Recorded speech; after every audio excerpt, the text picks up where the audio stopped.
Hi again, everyone. So we're on step 2 of our bread making. Just to recap, we use 2 cups of flour, 1 tablespoon of baking powder, 1 1/4 cups of lukewarm water, 1 teaspoon of kosher salt, and 2 teaspoons of oil. Remember that the 1 1/4 of lukewarm water was loosely based on how the dough was coming together. So here we are. I'm going to take my bread out of its bowl, put a little flour on the board here, and see if I can just dump it out. Oh, it's beautiful. Okay, and again, you need some flour because it's still kind of sticky. We're just going to take this.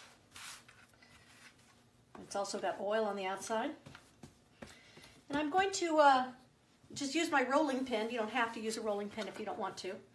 But I'm just going to do that to kind of get the same kind of thickness with it.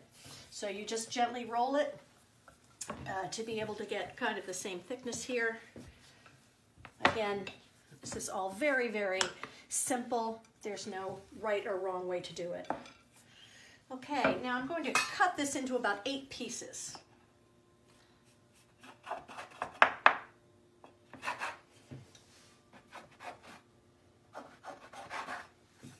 For our video purposes, I'm just going to work with 1 of these. I know it's only in 4.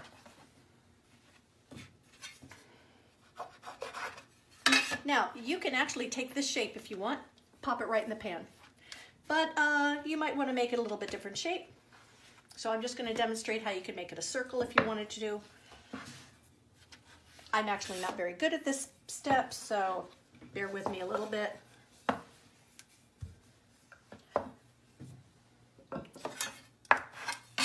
That's good. All right, so I'm taking this over. I have a pan that's been heating with some oil in it. All I have to do is drop this in. There's a little sizzle. I'm just going to wash my hands off with the flour while it cooks.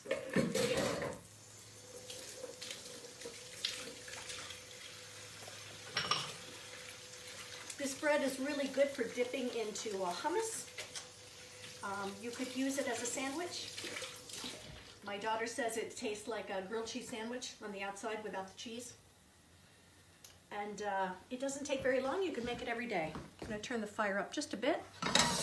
And so you can see how it's starting to bubble up a little bit.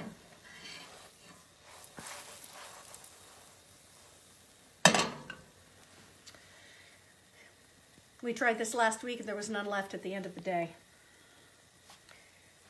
So I've got a plate here, just with a paper towel, because when it comes out of the pan, it will have some oil on it. You just might want to take off some of that excess oil. Just going to lift this up and see how it's doing. It's a little pale.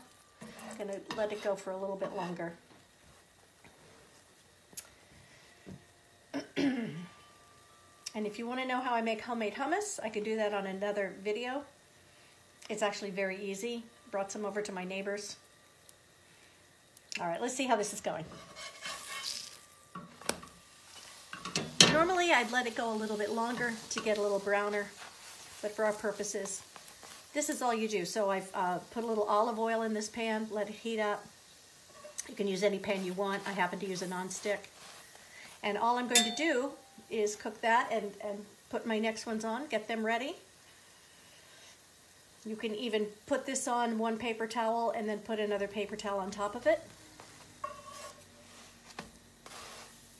I think this is the hardest part, is just waiting. But I love this recipe because you don't have to fuss with yeast. They're usually ingredients you probably have already in your pantry. And if you're not afraid of getting your hands a little sticky, I imagine you could probably use this as pizza dough if you wanted. I think pizza dough has more yeast in it. But this is something very, very simple. I'm going to show you the other side now. This is probably what it should look like on the first side when you get it done at home. That's all there is. Enjoy it, let it cool. You can store it in a plastic bag and try it at home.